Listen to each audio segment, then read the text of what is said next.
Hello everyone, welcome back to my channel Payal flower. And I am very sorry मैंने videos upload नहीं करी क्योंकि ना मेरी सुबह सुबह ऑनलाइन क्लासेस चलती है एंड देन उसके बाद मैं ट्यूशन्स पढ़ाती हूँ। तो 9 बजे तक मैं ट्यूशन पढ़ाती हूँ, फिर मैं खाना खाने आ गई। तो ठीक है, बातों के साथ ज़्यादा टाइम वेस्ट नहीं करते हुए मैं जल्दी से क्वेश्चन आंसर सॉल्व करवा रही हूँ सारे। तो यहाँ पे सेकेंड पार्ट का ए पार्ट है, बी पार्ट है। ठीक है, तो जल्दी जल्दी करवाती हूँ मैं और समझ में भी आएगा, ये ऐसे करवाऊँगी। ठीक है, तो क्वेश्चन नंबर सेकेंड, ए पार्ट तो बहुत मतलब एकदम डायरेक्ट है, उसमें आपको हर एक की वैल्यू दे रखी है। PA1 मतलब प्रोबेबिलिटी ऑफ A1। ठीक है, पढ़ने का तरीका ऐसे। और आपको क्या फाइंड करना है, एक ये फाइंड करना है, एक ये फाइंड करना है। तो आई होप सो आपने इतनी देर में नोट्स तो रिवाइज कर लिए होंगे और आप साथ साथ मेरे करोगे। ठीक है, साथ साथ क्या, जल्दी जल्दी अपने मन में साथ साथ बोलो कि probability of A1 union A2 union A3 क्या होता है। क्या होता है, वो होता है probability of A1 plus probability of A2। Yes, साथ साथ probability of A3। Yes, then minus करते हैं हम प्रोबेबिलिटी दो दो करके इंटरसेक्शन। ठीक है, दो दो करके इंटरसेक्शन माइनस करते हैं। फिर उसके बाद क्या करते हैं, उसके बाद लास्ट में हम ये एक्स्ट्रा इंटरसेक्शन माइनस कर देते हैं। इस वजह से हम इसे ऐड करते हैं। जब इसका प्रूफ लिखते हैं ना तब उसमें ऐसा होता है। तो ये फॉर्मूला याद करने के लिए तरीका है। ठीक है, हाँ, तो इसमें ये फॉर्मूला है। ठीक है, तो बस आपको फॉर्मूलेज में वैल्यू ही तो पुट करनी है, ये तो इजी है। लाइक मैं बस इसलिए करवा रही हूँ। तो क्या मैं कैलकुलेशन आपके ऊपर छोड़ सकती हूँ, है ना, छोड़ सकती हूँ।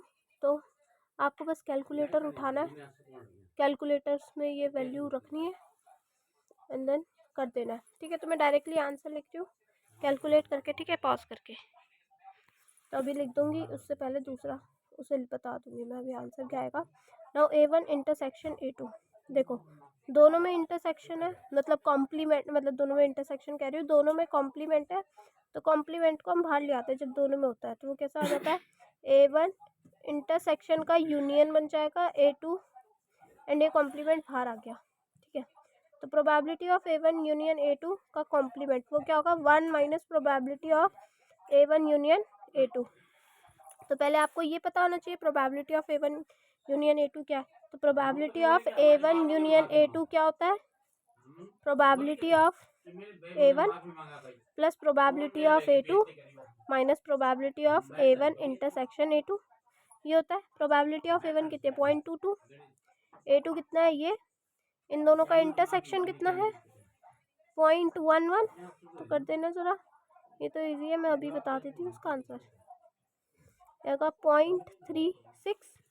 अब इस वाले में पुट कर दो 1 माइनस 0.36 विच विल बी 0.64। ठीक है, ये 0.64 आ गया।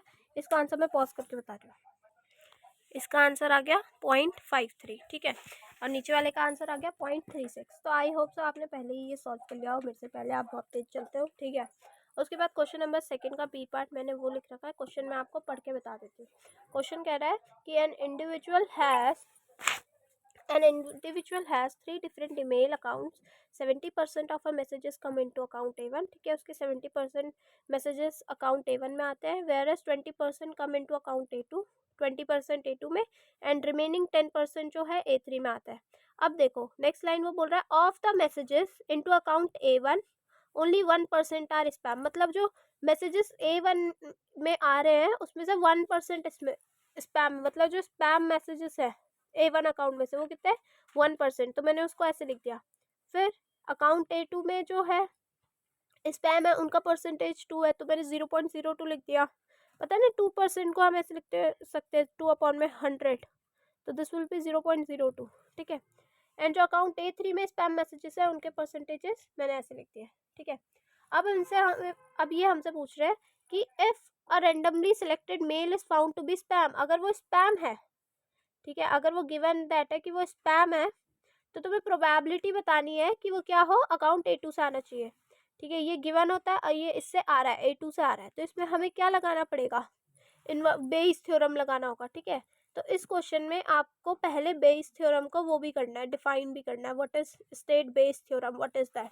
तो डेफिनेशन तो मेरे नोट्स में, मैं आपको डायरेक्ट डेफिनेशन दिखाती हूँ नोटबुक में।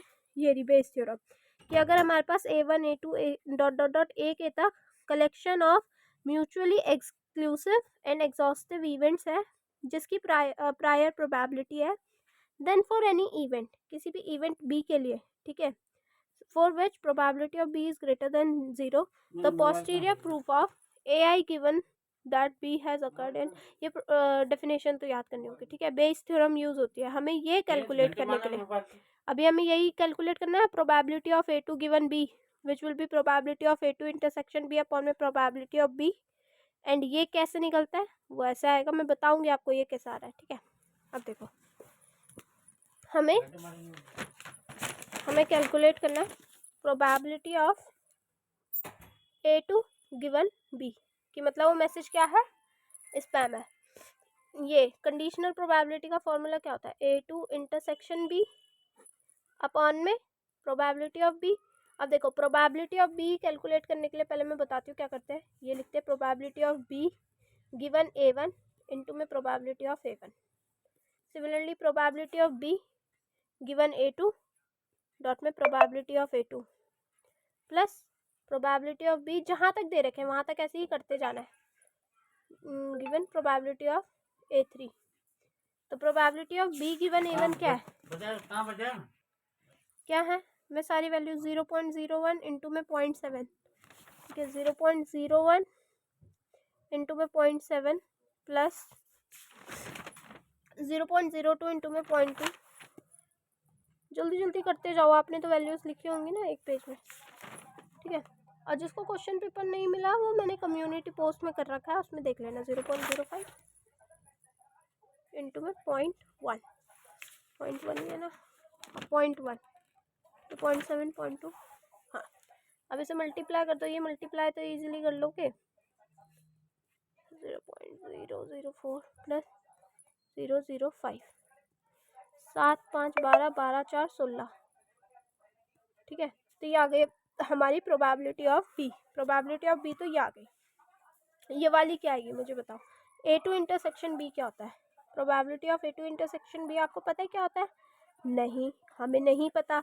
तो हमें क्या पता है, इन दोनों का कुछ रिलेशन है, हमें कुछ चीज़ पता है, हाँ हमें ये पता है कि ये क्या होता है, हमें पता है probability of be given A2 क्या होता है, प्रोबेबिलिटी ऑफ बी अपॉन में प्रोबेबिलिटी ऑफ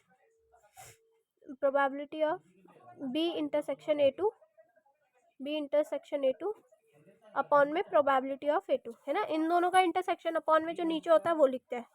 तो इन दोनों का इंटरसेक्शन हमें चाहिए, ये हमें चाहिए, ये हमें नहीं पता।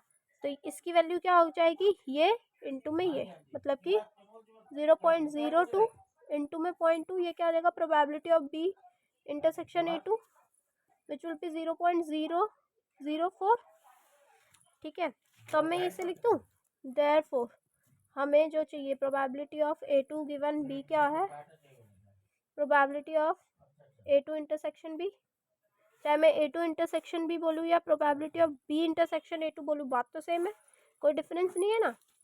और बता देना मुझे, किसी को भी कोई छोटा सा भी डाउट है प्लीज़ लेट मी नो, मैं आपको आगे वीडियोस में बता दूंगी, ठीक है। आपके मैसेजेस देख लूँगी।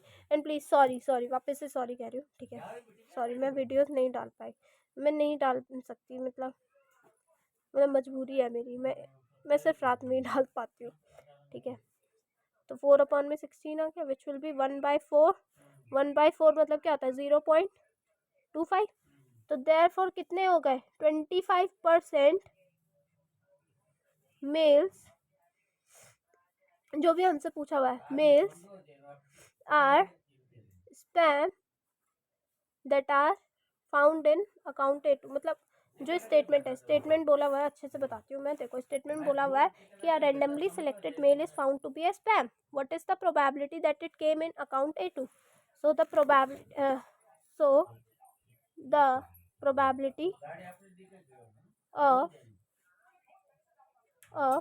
messages that came in account A2 is 0.25, मतलब 25% भी कह सकते हैं, ठीक है। तो ये आई होप सो ये वाला क्वेश्चन नंबर 2 समझ आया हो। मुझे इसका सी पार्ट नहीं आता है, ठीक है, आएगा तो मैं बता दूंगी, मतलब ना बहुत सोचना पड़ रहा है, 1 साल से रिवाइज नहीं किया ना कुछ भी चीज़, तो याद नहीं आ रही चीज़ें, ठीक है। आई विल श्योरली अपलोड जैसे ही मेरे को याद आएगा। तो आपके ऐसे 3 क्वेश्चन कंप्लीट हो चुके हैं। नाउ मूविंग अहेड, और भी क्वेश्चंस करवा रही हूँ मैं। 3rd and 4th and 5th बचा है, ठीक है। जल्दी जल्दी करवा के, कोई टॉपिक में डाउट है प्लीज़ लेट मी नो, जल्दी जल्दी कमेंट सेक्शन में बता देना दीदी ये वाला टॉपिक समझा दो, ठीक है। मैं समझा दूँगी जल्दी जल्दी स्पीड में, फास्ट फॉरवर्ड।